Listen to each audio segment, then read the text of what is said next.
आरोप लगा रहा है कि विपक्ष जो है वो सदन को चलने में सहयोग नहीं कर रहा है और सदन चलने नहीं दे रहा है। जेपीएससी के मुद्दे पर आज हम लोगों ने आदरणीय स्पीकर सर से यह आग्रह किया कि भाई अभी सदन चल रहा है और किस तरह से नेता सदन के बाहर जाकर के जेपीएससी जो अभी सबसे बड़ा ज्वलंत मुद्दा है और जो पूरा झारखंड और पूरा देश जिस पे टकटकी लगाए हुए देखा है उस पर बयान दे रहे हैं। आप नेता सदन को इस बात के लिए राजी करिए कि वो सदन के अंदर आकर के इस विषय का वक्तव्य दे। हम लोगों ने इतनी ही मांग की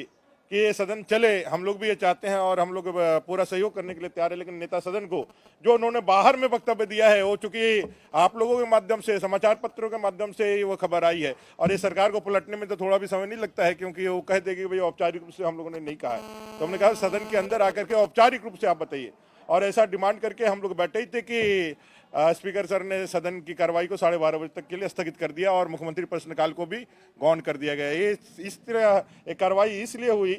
क्योंकि मुख्यमंत्री जी इन प्रश्नों का जवाब नहीं देना चाहते थे और उनके इंस्ट्रक्शन पे ही सदन की कार्रवाई को 12:30 बजे तक के लिए स्थगित किया गया है। ये साफ दिखलाता है कि जो सरकार है जेपीएससी सहित सारे मुद्दों पर कोई भी वक्तव्य सदन के अंदर नहीं दे करके झारखंड की जनता को बरकरार लाना चाहती है।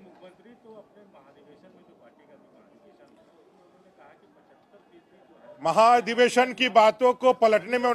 देखिए भाई साहब, ऐसा है ना, घोषणा पत्र में उन्होंने कहा था कि 5 लाख नौकरियां दे देंगे, ये भी जगह जगह वीडियो है। उन्होंने कहा था कि 5,000 7,000 का जो हम बेरोजगारी भत्ता देंगे, अगर नहीं दे पाएंगे तो राजनीति से संन्यास भी ले लेंगे। ऐसा बहुत सारे चुनावी सभा और सारी चीजों में गया। और जब सदन के अंदर पूछते हैं, जब औपचारिक रूप से आप सदन के अंदर जब ये बातें कहते हैं तब आप बगले झाँकने लगते हैं। और आपका जो संसदीय कार्य मंत्री श्रीमान आलमगीर आलम जी कहे हैं कि घोषणा पत्र है, उसका सदन की कार्रवाई से कोई मतलब नहीं है और हम लोगों ने कभी भी औपचारिक रूप से इसकी घोषणा नहीं की है। आज एक प्रश्न एक माननीय सदस्य के जवाब में सरकार ने कहा है कि जो भी पारा शिक्षक है या अस्थायी कर्मचारी है उनको कभी भी उन्होंने औपचारिक रूप से घोषणा नहीं की है, मतलब कि सदन के अंदर घोषणा नहीं की है कि उनको परमानेंट किया जाए। जहाँ साफ जाहिर है कि सारे वक्तव्य सदन के बाहर में लोगों को गुमराह करने के लिए, अपने लोगों को जो बाहरी भीतरी के मायाजाल में फंसाने के लिए और सरकार को भ्रष्टाचार में संलिप्त करके आगे बढ़ाने के लिए जो हथकंडा अपनाए हुए उसी को आगे बढ़ाते हुए अपने रणनीति पर चलने के लिए है। आज हम लोग सदन के अंदर विपक्ष के सभी विधायकगण एकजुट होकर सदन चले, इसके निमित्त हम लोगों ने सामंजस्य मिलाने का काम किया, क्योंकि सभी माननीय सदस्य जो चुन के आए हैं झारखंड के अलग अलग विधानसभा क्षेत्र से, उनकी कई ज्वलंत समस्या है, कई ज्वलंत विचार है और मुख्यमंत्री और सदन से जानना चाहते हैं। हम लोगों ने बहुत गंभीरता से और बहुत शालीनता से माननीय स्पीकर साहब को आग्रह किया कि जो सबसे बड़ा झारखंड प्रदेश में लाखों नौजवान इस सदन के तरफ देख रहे हैं और माननीय मुख्यमंत्री जी से जेपीएससी जैसे मुद्दे पर उनका वक्तव्य सदन के अंदर आए, इसमें आप आश्वस्त करें और आप सदन नेता से मुख्यमंत्री जी से बुलवाने का काम करें। मुख्यमंत्री जी से बुलवाने के नाम पर माननीय स्पीकर महोदय थोड़ा गंभीर हुए। उसके बाद फिर थोड़ी देर बाद कोई सूचना आई, उसके बाद सूचना के बाद उन्होंने ये सदन को ही स्थगित करके 12:30 बजे तक के लिए स्थगित कर दिया। आप देखेंगे कि झारखंड में बनी ये सरकार लगभग 2 साल पूरे करने जा रही है और 2 साल में मुख्यमंत्री प्रश्नकाल एक भी नहीं हुआ है। इससे यह साबित होता है कि मुख्यमंत्री प्रश्नकाल से माननीय मुख्यमंत्री जी भाग रहे हैं, क्योंकि जनता को एक भाषण बाहर में देना और सदन के अंदर सवाल जवाब को फेस करना, इसका मतलब है साफ तौर पर कि माननीय मुख्यमंत्री जी मुख्यमंत्री प्रश्नकाल को षड्यंत्र के तहत जो 12 बजे का समय था उसको पार करा के 12:30 बजे तक के लिए सत्र को स्थगित किया गया। आज आप देखते होंगे कि जेपीएससी जैसे ज्वलंत मुद्दे पर जहां हजारों नौजवान संघर्ष कर रहे हैं, रात को 12 बजे पुलिस प्रशासन उनको उठा के ले जाती है। और झारखंड में अगर रोजगार मांगने से लाठी मिलती है, झारखंड में अगर रोजगार मांगने से जेल मिलता है, झारखंड में अगर रोजगार मांगने से केस होता है, इस तरह का आचरण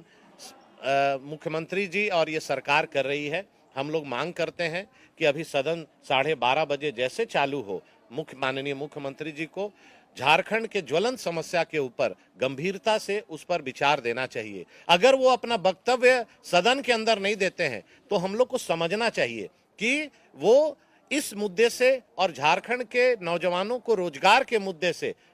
भागना चाह रहे हैं। अभी एक हमारे मित्र ने कहा कि 75% स्थानीय लोगों को